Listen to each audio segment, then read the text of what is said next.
शिल्पा शहर की पढ़ी लिखी और होशियार लड़की है, जिसकी शादी उसके पापा के सालों पुराने वादे की वजह से गांव के विकास से हो जाती है। शिल्पा की सास पुराने ख्यालों की होती है। अरे शहर की हो, इसका मतलब ये नहीं कि जो मन आए करोगी। घर के कुछ नियम है जो तुम्हें भी मानने पड़ेंगे। हाँ मम्मी, मुझे रीति रिवाज से कोई दिक्कत नहीं है, पर ऐसे नियम जिनका कोई मतलब ना बने वो तो गलत है। हाय देखो तो, अरे घर आए एक दिन पूरा नहीं हुआ और सास से जुबान लड़ाना भी शुरू। नहीं हो बहू हो, अपनी हद में रहना सीख लो। हाँ इतने में विकास भी वहाँ आ जाता है। माँ, मुझे लगता है शिल्पा को घर रहने की जगह दुकान चलना चाहिए। इसकी नई चीजों की समझ और सोच हमारे बिजनेस के लिए बहुत अच्छी रहेगी। बेटे की बात सुनकर माँ को बहुत गुस्सा आ जाता है। अच्छा, अरे बीवी के आते ही तेरे तो सुर बदल गए। अगर ये दुकान जाने लगी तो गांव में क्या इज्जत रह जाएगी हमारी है? लोग क्या कहेंगे? ये कहीं नहीं जाएंगी बस। हाँ माँ के आगे और कुछ बोले बिना विकास वहाँ से चला जाता है और सास शिल्पा को घर के कामों में लगा देती है। उसी रात विकास और शिल्पा साथ बैठकर बातें कर रहे होते हैं। मम्मी ऐसा क्यों सोचती हैं कि औरतें कुछ नहीं कर सकती और उन्हें लोगों की इतनी चिंता क्यों है? पापा की डेथ के बाद माँ ने दुकान संभालने की कोशिश की थी, पर लोगों ने उल्टी सीधी बातें सुनाकर उनका आत्मविश्वास इतना गिरा दिया कि वो कुछ कर ही नहीं पाई और सोचने लगी कि शायद औरतें ये सब कर ही नहीं सकती, इसलिए उनसे भी नहीं हुआ।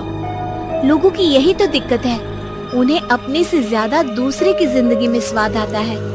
वैसे लोग जिनसे डरते हैं ना, उन्हें ही तोड़ने की कोशिश करते हैं। आप फिक्र मत करो, मम्मी की सोच बदलने का तरीका है मेरे पास। और अगले ही दिन से शिल्पा अपनी सास की सोच बदलने और लोग क्या कहेंगे के डर को खत्म करने की जद्दोजहद में जुट जाती है। मम्मी आपको पता है, गीता बबीता, अरे जिनके ऊपर दंगल फिल्म भी बनी है।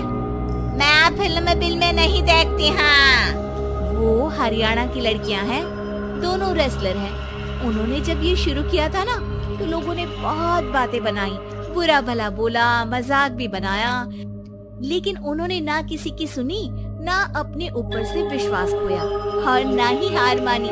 और देखो आज किस मुकाम पर है। अरे तो ये सब मुझे क्यों सुना रही है? हाँ नहीं नहीं, बस ऐसे ही, हमें अपने आसपास की खबरें तो रखनी चाहिए ना। ऐसा कहकर शिल्पा अपनी सास को सोच में डालकर वहाँ से चली जाती है।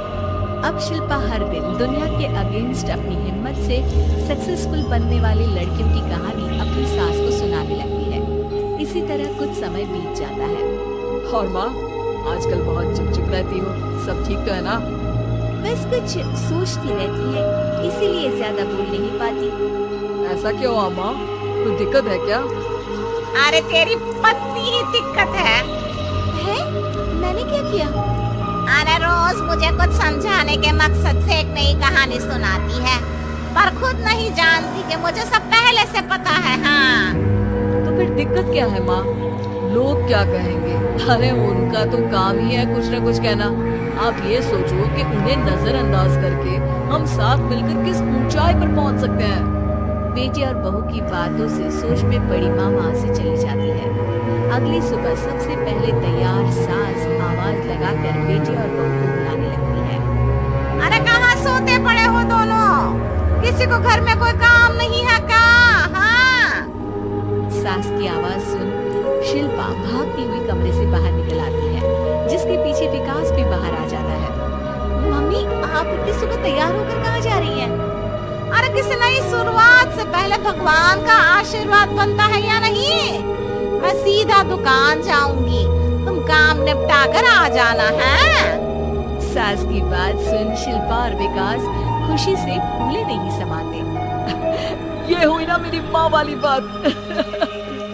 पूरा परिवार मिलकर दुकान पर काम करने लगता है, जिसमें विकास और उसकी माँ दुकान संभालते हैं, तो शिल्पा काम को ऑनलाइन डाल शहर और इंटरनेट का काम संभालने लगती है, जिसे देख गांव में लोगों के बीच गॉसिप शुरू होते देर नहीं लगती। और क्या विकास भाई, अकेले काम संभल नहीं रहा था तो नौकर रख लेते, और तो को यहाँ लाने की क्या जरूरत थी। इन्हें घर में जो काम बोलो वो तो सही से करती नहीं, यहाँ आकर तो तुम्हें डुबा ही देंगी।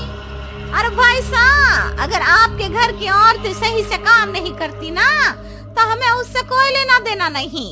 यहाँ आपकी पंचायत के लिए किसी के पास समय नहीं है। हाँ, करारा जवाब सुन बातें सुनाने आए लोग मुंह